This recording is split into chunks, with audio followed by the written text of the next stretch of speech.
오늘은 그녀는 평범한 삶을 위험하게 만들었다. 책 46페이지 하단 부분 살펴보겠습니다.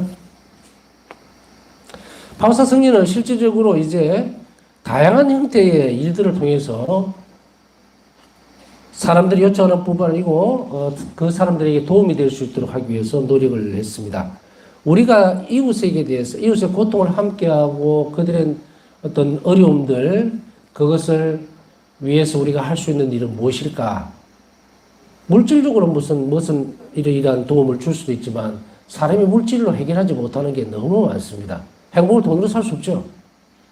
예를 들어서 어떤 사람이 가난하고 힘든 상황에 놓여 있을 때에 돈을 한 뭉텅이 준다고 해서 그 사람이 그것만으로 도움은 될 수 있겠지만 그것만으로 행복해지지는 않는다는 것 우리가 잘 알고 있죠. 그렇다면 뭘까요? 육적으로 도움을 줘야 되지만 영적으로도 어떻게 됩니까? 행복해져야 돼요. 그렇기 때문에 우리가 보통 행복지수라고 이렇게 얘기할 때에 그런 그 조사들을 한 것을 이렇게 살펴보면은 정신적으로 느끼는 어떤 행복감들, 그것을 가장 많이 칩니다. 제가 이 말을 조금은 이해를 하는 게요. 아주 오래 전이죠. 한 30년도 조금 더 지난 때인데 필리핀에 간 적이 있어요. 근데 거기에서 여러분 제가 무슨 말을 하고 싶어 하는지 아시겠죠? 여러분들도 뭐 해외여행들 갔다 오신 분들 대부분 많으니까 특히 동남아 같은 데는 가면은 이제 옛날에는 그랬어요. 옛날에는 유럽에 가면 한국 사람이라고 하는 것 자체를 몰라요. 그래서 뭐 독일 같은 데 이 버스를 타고 가나 이 교통편을 이용해서 이동할 때 보면 거기 보면 크게 이제 간판 현대 이런 간판이 있으면 굉장히 기분 좋거든요. 뭔가 이렇게 막 눈치만 보고 있다가 그런 느낌들을 많이 받다가 이제 우리가 선진국에 들어가서는 어떤 그런 생각들이 사람들에게 퍼져 있을까? 공통분모는 그거겠죠. 물론 다는 그렇진 않죠. 그러나 조금 속이 삐뚤어진 사람들이 거기 가면 그 사람들을 무시하고 이 나라를 못 사니까 사실 솔직히 이야기하면 필리핀에서 상위 그룹 있죠. 어? 우리가 얘기하면 백만장자, 억만장자 일 되는 사람이요. 제가 알기로는 1%예요. 1%. 전 국민의 전적으로. 그럼 1% 몇 명입니까? 필리핀이 1억 몇천만 명인데 그중 1%면 천 몇백만 명이죠. 맞나? 1억, 천, 백 몇십만 명이죠? 자, 계산이 맞죠?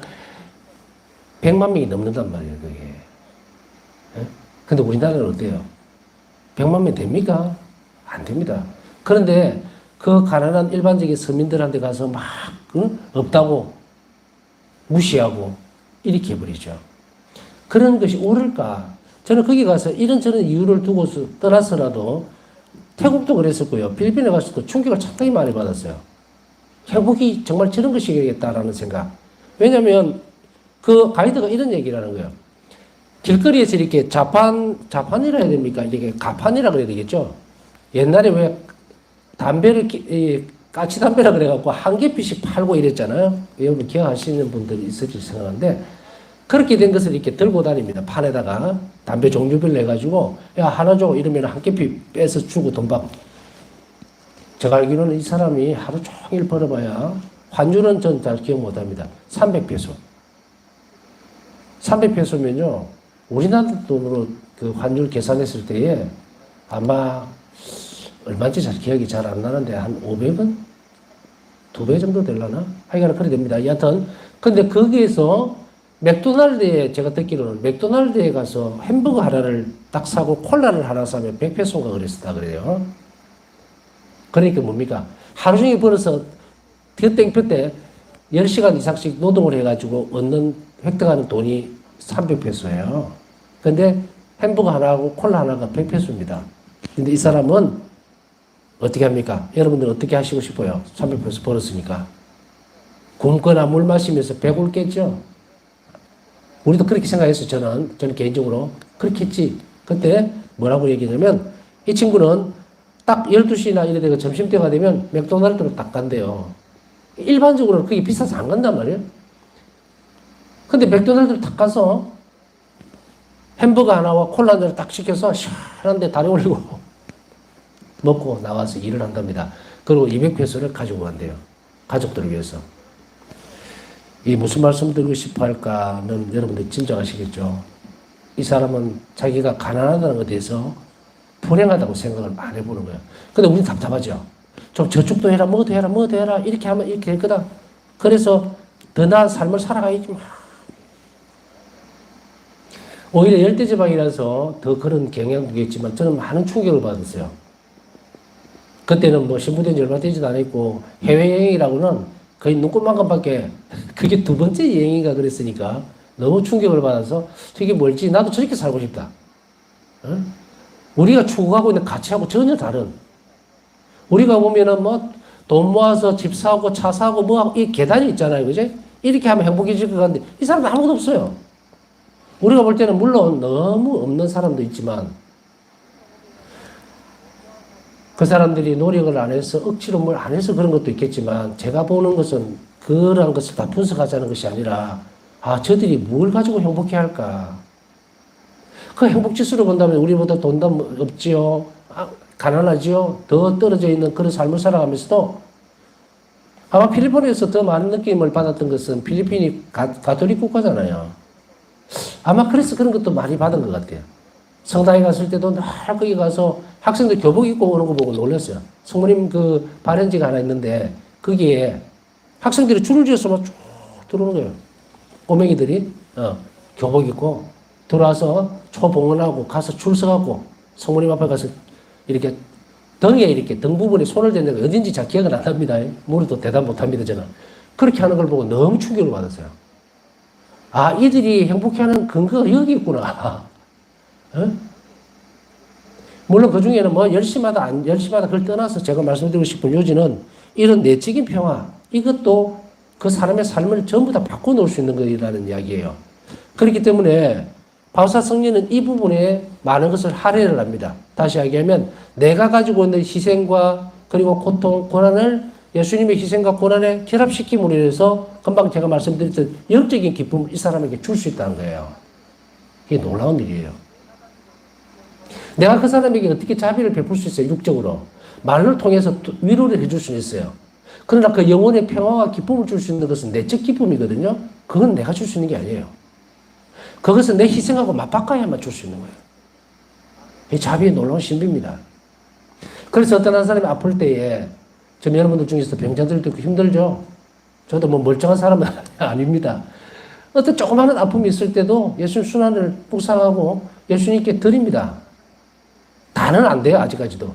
드리면서 이 작은 고통을 예수님 순환을 결합시키셔서 아파하는 사람들, 내적으로 고통스러워하는 사람들, 그들에게 기쁨을 줄 수 있도록 드립니다. 저도 연습해요. 여러분이 이렇게 한다면 내적인 기쁨을 주려고 애를 쓰는 사람은 뭘 했습니까? 자비를 입는다 그랬죠, 같이. 그래서 이런 부분들을 연습하게 되면 이제 이들의 아픔도 알게 됩니다. 며칠 전에 그 말씀 드렸죠? 어떤 거룩한 영혼들에 대한 그것은 사람이 알아볼 수 있다고. 느껴진다고. 마찬가지로 그 영적 안에서, 영혼 안에서 일어나는 기쁨들을 내가 줄 수 있으려면 반드시 뭐가 필요하다? 내 희생이 필요한데 그것은 바로 예수님이 그래서 그런 거예요. 내가 저들에게 아픔을 치유해주고 기쁨을 주기 위해서는 네 희생이 필요하고 네 고통이 필요하다고. 그럼 우리가 얘기할 때 내 희생, 고통이 뭐가 있을까?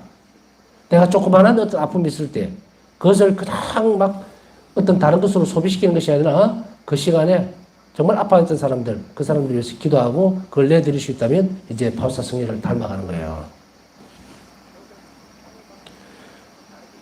저는 얼마 전에 신경성 대장 증후군인지 그것 때문에 거의 한 8개월 정도, 9개월 정도를 계속 설사하고 아픈 적이 있는데 나중에 지치더라고요.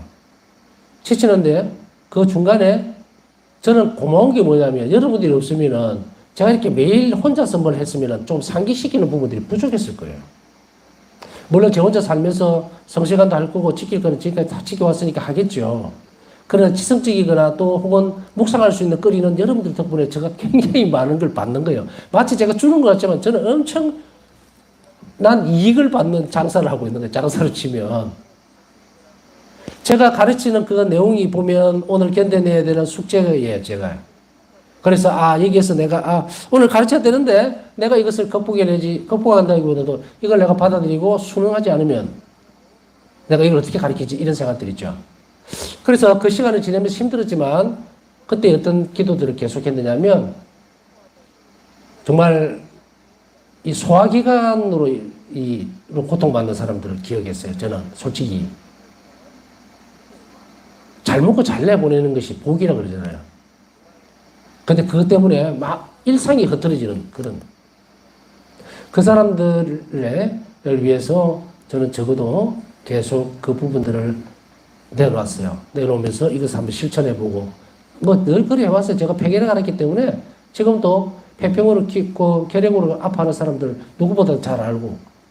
근데 고통이 무엇인지도 아니까 기억날 때마다 기도를 바쳐줍니다.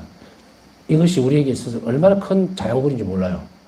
여러분들은 여러분들 안에 삶을 살아가면서 기도해 줄 대상들이 아주 많습니까? 오늘은 저 사람, 오늘은 저 사람, 내일은 저 사람. 그냥 뉴스라든지 그냥 건너뛰어서 하는 그런 거 말고 정말 그 사람의 고통 깊이 들어가서 그 사람 아픔을 내 것으로 느낄 수 있는 그런 사람들, 그런 대상들. 그것이 있다면 여러분들은 훨씬 더 빨리 성장할 수 있는 그런 사람입니다. 그러나 이 모든 것들도 어디에서 출발하게 될까? 그것은 바로 예수님 순환에 대한 묵상이 그 은총으로 우리 안으로 들어올 때 그때 이것이 가능하다는 거예요. 자, 그래서 종종 여러 가지 고행들을 견뎠는데 도움을 주기 위해서요. 내가 이 고통을 하나님께 바치면, 예수님께 드리면 이것으로 인해서 그 고통받는 영혼들이 뭐가 됩니까? 병이 낫기도 해요. 치유도 되기도 하고 내적으로 아픔이 나서지기도 합니다. 때때로 보면은 병이 너무 심해지면 생을 포기하고 싶을 때가 있어요. 아이고 죽겠다 이런 소리 나오죠. 우리나라 사람들 이 말 참 잘하거든요. 너무 대기만 뭐 피곤하고 힘들면 아이고 죽겠다 아이고 죽겠다. 외국 사람들 이거 못 알아듣습니다. 왜 맨날 죽겠다고 저러지? 살아도 뭐 할 뻔해. 반대예요. 우리가 죽겠다 이 말은 살아내야지 하는 의지를 반대로 표현하고 있는 게 우리나라 사람 같아요. 근데 삶의 의지가 꺾여 있는 이들을 위해서 우리는 기억해 줘야 돼요. 병이 심해지면 삶을 더 이렇게 살아가거나 영위해야 될 그런 목적을 잃어버립니다. 이들에게 큰 위로가 될 수 있는 것은 예수님의 순환이에요. 그래서 더 살아내야 될 것, 이 세상의 삶이 끝이 아니고 새로운 시작이라는 것에 대해서 그것은 신앙 이외에는 줄 수 있는 것이 없어요. 그럼 그들에게 낙담하고 있는 사람들에게 누가 필요합니까? 여러분이나 제 희생이 필요한 거예요. 그래서 주님 앞에 청해서 그것을 줄 때에 그 사람들이 그래 세상의 이 삶이 다 끝이 아니고 더 나은 삶이 있구나라는 것을 알게 되는 것. 신앙의 은총이죠. 그건 우리가 알 수 있어요. 그러니 이들을 위해서 우리가 오늘 배운 대로 이런 고통들을 하나님께 예수님께 드리고 그들을 위해서 기도할 수 있을 때에 여러분은 자비를 실천하는 겁니다. 곧 힘든 노동이나 질병, 내적 고통 이런 것들을 다양한 사람들을 위해서 봉헌하면서 견뎌냈기 때문에 여러분들이 아까 얘기했던 일상적으로 겪을 수 있는 그런 고민들 혹은 고통들을 봉헌하면서 다른 데들 기억한다면 여러분들은 그 문제가 해결이 되는 것을 또 느낄 수가 있어요. 체험합니다, 분명히. 우리는 다음 글에서 고통에 대한 굉장히 깊은 감성과 이웃을 위한 특별한 자기 희생적 사랑을 발견할 수 있다. 고통에 대한 굉장히 깊은 감성이라는 것은 아까 얘기했듯이 그 부분이에요. 여러분들이 기도를 많이 하고 그리고 그들에게 대해 감정적인 부분들, 우리가 하나님 자비를 청하는 그 기도 내용들을 보면요. 우리 안에 은총이 막 흘러들어오는 것을 여러분들이 하다 보면 느낄 거예요. 그 은총이라는 게 뭐 세상에 돈이 많아지고 건강해지는 은총이 아니에요. 참으로 불쌍하고 어려운 사람들, 자비가 필요한 사람들의 고통을 내가 느낄 수 있게 돼요. 머리로 느끼는 게 아니에요. 그것을 알아야만 되는데 이것이 바로 오늘 이야기하고 있는 깊은 감성입니다. 바사 성인은 이것을 내놓기 시작이기 때문에 이걸 선물로 받은 거예요. 다른 사람이 고통을 겪는 것을 볼 때면 그 모든 것이 내 마음에 반영된다. 감성입니다. 그 모든 것들이 얼마나 힘들까, 얼마나 아팠을까. 이것이 그냥 머리로 가는 게 아니고 나는 그들의 고통을 내 마음속으로 가져온다. 여러분들이 자비를 베풀고 갈 때에 중요한 부분이에요. 그들의 고통을 내가 직접 겪지는 않았어도 내 영혼 안으로 가져올 수는 있어요. 그걸 청해야 합니다. 주님께. 그래서 보통은 보면요. 어떤 사람들에게 있어서 어떤 어려움이나 고통들을 잘 듣는 것도 중요합니다. 그래서 짧게나마 길게 주저리 뭔가 막 있는 대로 늘어놓고 그 다음에 저를 위해서 기도해 주세요 이러면은 사실 기도해 줄 내용이 없어요. 자기가 다 말해버렸기 때문에. 그게 아니라 아주 짧게 내가 고통을 겪고 있는 그것이 무엇인지만 딱 얘기해 주면 듣고 나서 기도할 때에 그 고충들을 충분히 이해하면서 기도하면 그 효과는 정말 뛰어나요. 그것을 예수님이 왜? 그걸 알게 되는 거 예수님이 하면 닮는다 그랬죠. 예수님 성심은 자비라고 그랬잖아요. 내가 그 자비로 마음으로 그 기도를 해야 되거든. 그런데 우리는 그렇지 못하고 그래서 제가 한 번씩 이야기할 때 온 세상의 평화를 위해서 이런 식으로 하지 말라는 이야기가 그 말이에요. 작은 데서부터 큰 데로 나갈 줄 알아야 돼요. 작은 것에 충실하지 못하는데 어떻게 큰 것을 할 수가 있느냐. 그건 그냥 허상이나 잘못된 기도예요. 물론 우리가 교회의 기도 안에서는 충분히 감당이 됩니다. 교회가 전 세계를 위해서, 온 세상을 위해서 기도해야 되니까. 그러나 우리 자신들의 기도는 어디에서 멈추어서 해야 되느냐? 이제 우리가 보면 자비기도 보면 나오죠. 저희와 온 세상에 자비를 베푸소서. 이때는 가능해요. 그러나 그 기도는 뭡니까? 예수님께서 원하시는 부분이었기 때문에 예수님께 드려지면 예수님께서 온 세상을 위해서 그 일을 하시는 것이고 내가 개인적으로 드리는 지향들은 다른 겁니다. 그렇기 때문에 우리가 정해진 기도 안에서 그 틀을 만들어 나가는 것 같고 내가 뭔가를 특별한 것을 위해서 할 때는 좁아져야 돼요. 좀 개별적이어야 됩니다. 그래서 파우사 성경도 잘 보세요. 온 세상을 위해서 주님께 청하는 그런 개인적인 지향도 있지만 세세하고 가난하고 불쌍한 사람들 또 특정한 어떤 사람을 위해서 기도하는 경우를 상당히 많이 봅니다. 왜냐하면 연습이거든요. 그래서 일기에서 보면 어떤 때는 돌아가신 그 자기 수도원에 자비 성모 수녀원에 그 수녀를 위해서 기도했을 때 여러분들 기억하시죠? 천국에 갔는가 싶어서 예수님께 여쭈었을 때 그 수녀는 지옥에 갔다는 얘기했죠. 깜짝 놀라죠. 그럼 제 기도는 아무 쓸모가 없었습니까? 라고 했을 때에 예수님이 뭐라고 하세요? 너의 기도가 쓸모없은 게 아니고 그 수녀가 거절하고 가버렸다. 정말 소름 끼칠 정도로 놀라운 일입니다. 이 땅에서 자비를 한 번도 베풀 줄을 몰랐기 때문에 마지막 순간에도 멸망의 길로 가버리는 거예요. 멸망의 길로. 하느님이 위대하지 않아서가 아니고 전지전능하지 않아서가 아니고 그 안에 하느님의 자비를 입을 수 있는 것이 단 물로 치면 한 방울도 없었기 때문에 그냥 떠들어. 악으로 끌려가 버리는 거예요. 그러니 우리가 왜 매일 자비로워야 되는지 아시겠죠? 우리가 실천한 이 자비만이 하나님 나라에 갈 수가 있는 근거가 됩니다. 자비 심판을 받을 수 있는 근거. 그러니 우리가 이 땅에 있을 때에 늘 자비로우라는 말이 이웃을 위해서 덕이 될 때도 있고 그건 분명한 사실이에요. 그러나 나한테 더 큰 이득이 되는 거예요. 하느님은 가만히 보면 이렇게 핑퐁 게임 하듯이 참 너무도 자비로운 분이에요. 내가 그래 안 하면 인간은 자기 꼴대로 살아가는 게 건너뛰지를 못해요. 그러니 어떻게 보면은 제가 볼 때는 예수님은 우리에게 사탕발림을 하는 것 같아요. 살살 달래면서 봐라 결국은 니를 위해서 한 거 아니냐고 결국 밝혀주시는 하나님이에요. 그러니 우리가 뭔가를 해줄 때에 그게 무슨 희생입니까? 결국 내가 다 받아오는 거예요. 백배 천배로 내가 받아오는 것을. 자, 이 모든 일들은 이런 작은 일들을 천천히 함으로 인해서 더 큰 고통을 내가 견뎌내므로 인해서 내 기쁨도 더 커져 버립니다. 그래서 우리는 전에도 말씀드렸죠. 우리 고통을 즐기는 사람이 아니다.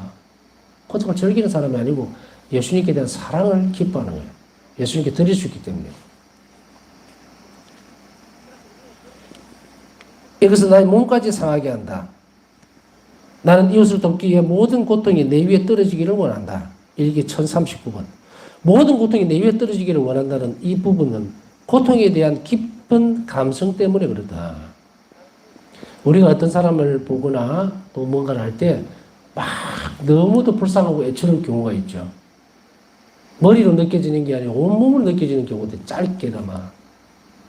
그럴 경우에 우리 차라리 내가 좀 아프고 그렇게 했으면 더 좋겠다라고 하는 생각이 있기도 하겠죠. 그러나 바울서 성령에게 있어서는 바로 이런 것들, 다른 이들의 고통을 당신이 받아들이려고 하는 이 시도가 몸까지 상하게 만들어버립니다. 지나치게 이게 우리 인간의 몸은요, 너무 지나치게 슬퍼하는, 슬픔이 깊은 사람은 폐가 망가진다 그러죠. 폐가 망가진다고. 가장 먼저 몸이 반응을 일으켜요. 그러니까 여러분들은 슬퍼하지 말고 자꾸 웃고, 그렇다고 해도 뭐 맨날 희죽거리고 다니면은 좀 이상한 사람이라 생각할 거니까 내적 기쁨을 늘 간직하시면 건강도 챙기는 거예요. 그저는 자신의 사랑을 기다리시는 예수님을 이웃 안에서 인식하고 그들에게 주의를 기울이면서 자신의 괴로움을 감추었다.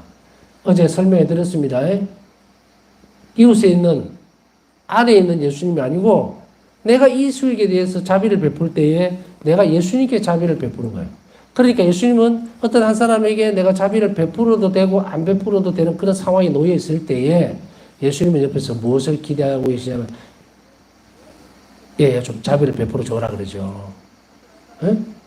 그러면 우리는 이렇게 얘기해요. 예수님, 나 저 사람 싫은데요. 차라리 내가 그럼 예수님께 자비를 베푸는 게 뭘 사랑을 드리는 게 낫지. 왜 저런 사람에게 줘야 됩니까? 이렇게 한다면. 너는 나에게 직접적으로 사랑 줄 수가 없다. 처리 줘야 되면 내가 받을 수 있다면. 참 심이잖아요. 우리는 하나님께 대해서 희생을 합니다. 뭘 한 겁니다. 하면서 막 하는데 직접적인 사랑이 있을까요? 직접적으로 예수님께 손에 얹어드리듯이 예수님 제 사랑을 여기에 드립니다 하고 줄 수 있는 방법이 있는가? 놀랍게도 없습니다. 이웃을 통해서만이 가요. 이웃을 통해서만이. 이웃에 대한 사랑을 통해서만 예수님께 그 사랑을 드릴 수 있다고. 이게 뭐라 그랬습니까? 예수님 말씀에 따라오는 순명이라고 그랬죠. 이 신비 안에서 보면 이웃 사랑이 얼마나 중요한지 아시겠죠. 내가 예수님을 참으로 사랑한다면 이웃에게 계속 사랑을 줘야만 예수님을 사랑하는 길이에요, 이게. 그러나 우리가 한 부분은 특이한 부분이 있어요. 어떤 부분인지 여러분 이해하시는가 모르겠네. 5세시 기도는 다릅니다. 5세시 기도는 내 사랑을 예수님께 바로 드릴 수 있어요. 직접 드려야 한다. 배우셨으면 아시겠죠. 그러나 그 외에 다른 부분들은 이웃에게 대한 부분들, 그걸 통해서 예수님이 받으시는 거예요. 이웃 사랑의 신비는 여기 있습니다. 그래서 여기 부분을 다시 한 번 더 읽어드릴게요. 자신의 사랑을 기다리시는 예수님을 이웃 안에서 인식하고 그들에게 주의를 기울이면서 자신의 괴로움을 감추고 자비로웠다는 이야기예요. 이제 우리는 이 신비를 다 풀어냈습니다. 왜 이웃에게 사랑을 줘야만 내가 예수님을 사랑하는 것이 되는지. 아마도 2000년 전에 예수님 안에서의 머물러 있었던 주변에 있던 사도들, 그들은 바로 예수님께 직접 사랑을 표현할 수 있었을 거예요. 자, 어디에서 들으랍니까? 마리아 막달레나. 예수님 발에 향유를 부어드리고, 눈물로 발을 씻기고, 머리로 다 닦아드리고, 직접 사랑을 표현할 수 있어요. 그러나 예수님 성천 이후에는 예수님을, 하나님을 사랑하는 그 방법이 이웃사랑이에요. 교회를 통해서 드러나는 신비는 이겁니다. 왜 우리가 늘 이웃에게 자비로워야 되는지 이제 아시겠죠? 기도만 때렸다 하고 성체조배 한다고 그 자리에 뭐 시간 내에서 앉아있는다고 해서 예수님 사랑하는가? 천만에. 그것이 자양분이 돼서 주님을 사랑합니다. 그러니 이제 저는 나가서 이웃에게 당신이 원하시는 사랑을 주겠습니다. 이거예요. 그것이 올바르게 나아가는 길입니다. 방향이어야 돼요. 이것을 우리가 그때 표현할 때 뭐라고 그랬습니까? 하나님께 대한 사랑이 동기가 돼서 이웃에게 자비로운 일을 할 때 그 행위는 가장 가치 있는 일이 된다. 말씀드렸죠? 그녀는 생애 동안 모든 상황에서 자비를 실천할 수 있는 다양한 경우를 체험했다. 자신에게 상처를 주었거나 자신을 화나게 했던 사람들, 자신을 오해했거나 감정을 상하게 한 사람들, 인간 본성으로는 멀리하게 되는 사람들에게도 자비롭게 대하려고 노력을 했다.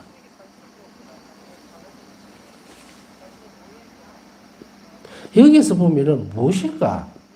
그들을 용서하려고 했고 또 그들에게 친절하게 대하려고 했던 것들. 이거 뭐죠? 원수를 사랑하는 것. 이 3단계입니다. 그들 이해하고 기대해 주는 것까지는 2단계야. 3단계는 원수를 용서하고 그걸 뛰어넘어서 사랑하려고 적극적으로 뛰어드는 거예요. 그 영혼이 그쪽으로 쭉 가버리는 거예요.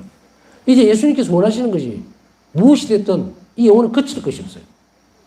그래서 오히려 원수를 더 사랑하기 위해서 나아가기 시작하는 거예요. 이게 완덕이에요. 절정에 이른 영혼이.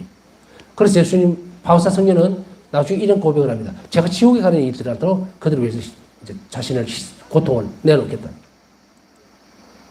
자신에게 주어지는 모든 안락함, 기쁨, 그것 전부 다 주고 당신은 그 죄인들에게서 주어지는 고통들을 대신 받겠다. 영혼이 예수님과 완전하게 일치되면 이렇게 뛰어들어가는 거예요. 이렇게. 이 3단계예요. 그러나 우리 자신들이 일상적으로 노력할 수 있게 되는 부분들에 있어서 여기에서 중요한 부분들을 한번 살펴볼 필요가 있습니다. 그 무엇일까? 우리는 사람과 사람 사이에 있어서 부모와 자식 간에 어떤 가족 관계든 이웃 친척 관계에 있어서는 우리는 이런 얘기를 잘 합니다. 상처를 받았다. 상처가 어떻다. 이렇다 저렇다. 여기서 뭐라고 나옵니까? 자신에게 상처를 주었거나 화나게 했던 사람들, 그들에게 자비로움만이 치유가 된다 이 말이에요. 계산을 하라는 게 아니에요. 며칠 전에 제가 말씀드렸죠. 뭐 과거가 어떻고 뭐 지나간 역사 안에서 내가 이렇게 이런 일이 있었으니까 지금 내가 이 꼴이 되고 자기 잘못을 합리화하지 말아라. 만일에 그것이 억울하면 그것에서 낫고 싶으면 그 상처를 치유받고 싶으면 그들에게 자비롭게 대하면 끝이에요. 그것만이 치유하고요. 무슨 어디 가서 뭐 안수를 받거나 무슨 기도에 참석한다 거기 낫는다? 천만에요. 그들에게 자비롭게 대하는 걸 배워야 돼요. 그래야만 예수님 안에서 용서가 되는 거예요. 이게. 예수님 안에서 치유가 된다고. 예수님은 그 사람을 자비롭게 대하고 용서함으로 인해서 너를 완전하게 만들어주겠다는 거예요. 답이 여기 있어요. 하느님 안에 치유가 있어요. 그건 자비 안에서 있다고. 여러분의 삶을 보상받고 싶고 그 핑계를 대면 안 됩니다. 상황이나 모양 안에서 이렇게 되어질 수 있어요. 저도 보면은 어릴 때부터 지금까지 상처 굉장히 많이 받았어요. 그러나 한 번도 내를 무너뜨리지 못했던 게 뭘까? 나는 내는 뭐 건드리면 예수님 앞에 뛰어가는 사람이잖아. 도망을 흘러 간다, 걸로. 바울사 성녀처럼 저는 겪어보지는 않았습니다. 그러나 어느 정도 조금은 이해를 합니다. 그런 상황과 모습들을 겪으면서도 제가 여러분들에게 자신 있게 해줄 수 있는 말은 상처는, 치유는 이웃을 자비롭게 대하면 치유는 일어납니다. 왠지 압니까? 자비를 베푸는 사람은 자비를 입기 때문이에요. 그러니 주어진 시간들을 지금 허비하거나 혹은 그것을 되돌리고 그 이유를 따질 이유는 하나도 없어요. 중요한 것은 지금 내가 하나님을 어떻게 사랑하느냐의 문제예요. 내가 거기에 휘둘릴수록 내가 잘하는 게 없어요. 상황이 어땠든 간에. 왜냐하면 그 사람은 하나님 안에 머물 수 있는 자격이 없기 때문이에요. 그러니 계속 뱅글뱅글 돌죠. 자비가 모든 일들의 치유라는 것은, 치유책은 이거밖에 없습니다. 그렇기 때문에 바로 여기서 어긋나면 굉장히 불행해지고 삶이 변화되지를 않습니다. 바울사 성녀는 이것을 분명하게 우리에게 합니다.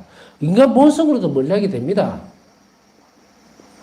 우리가 인생을 살아가면서 저 사람 정말 보기도 싫고 가까이 있기도 싫고 정말 많은 유혹 가운데 있을 때도 그래요. 그러나 그것을 어떻게 했다? 자비롭게 대하려고 노력해야 합니다. 그래야만 빠져나와요. 그래야만 내가 하나님의 사람이 될 수 있어요. 행복해지기를 바라지 않습니까? 행복할 수 있는 방법이 이 땅에 딱 한 가지가 있다면 이것밖에 없어요. 뭐 이걸 하고 저걸 하고 아무 필요 없습니다. 아무 소용없어요. 하느님이 보증해 주는 것은 방법은 이 방법밖에 없다. 자비롭게 되기 위해서 기도하면서 계속 청하세요. 용서해 줄 수 있도록, 받아들일 수 있도록. 용서하고 화해할 수는 있지만 사랑할 수는 없다. 그럴 수는 있어요. 그까지 가라는 게 아니에요. 그까지 가는 거는 아까 바오사 성령처럼 3단계 완벽에 이르러야 되는 거고, 적어도 미워하지 않고 적어도 기도라도 할 수 있는 그 단계까지는 우리가 갈 수 있단 말이에요. 그래야만 여러분의 삶이 하나님 안에서 평안해집니다. 치유는 그때 일어나는 거예요. 막 이런저런 이유를 대물로 인해서 내가 왜 아파야 되고 내가 왜 이렇게 불행했느냐 이유를 근거를 거기에다 두지 마라. 그것은 용서하지 못했기 때문에 일어나는 일이에요. 내가 피해를 받았다면 그렇게 용서함으로 인해서 나는 100배의 자비로움으로 보상을 받아야 합니다. 얼마나 이익이 되는 건데 딴 길을 자꾸 가고 있다. 힘들죠? 그렇지만 그들을 용서하려고 했을 뿐만 아니라 그들에게 친절하게 대하려고 했다. 친절하게 대하려고. 그녀는 그런 실천은 영혼의 인내와 힘을 줍니다. 일기 766번라고 말했다. 다른 사람들과의 관계에서도 마찬가지입니다. 그래서 그런 실천이라고 하는 것은 영혼의 인내와 힘을 주기 때문에 이것을 끊임없이 계속해야 합니다. 하다 보면 영혼의 끈기와 인내와 힘이 생긴다. 왜 그럴까요? 시키는 대로 했으니까. 하나님 은총이 그 영혼을 돌봐주고 평안하게 기쁨으로 채워줍니다. 여러분들 각자에게 어떻게 보면 힘들 수도 있고 어떻게 보면 어려울 수도 있지만 겁내지 말고 차근차근 할 수 있는 만큼 그때 그 길에서부터 천천히 올라가는 법을 연습해야 되고요.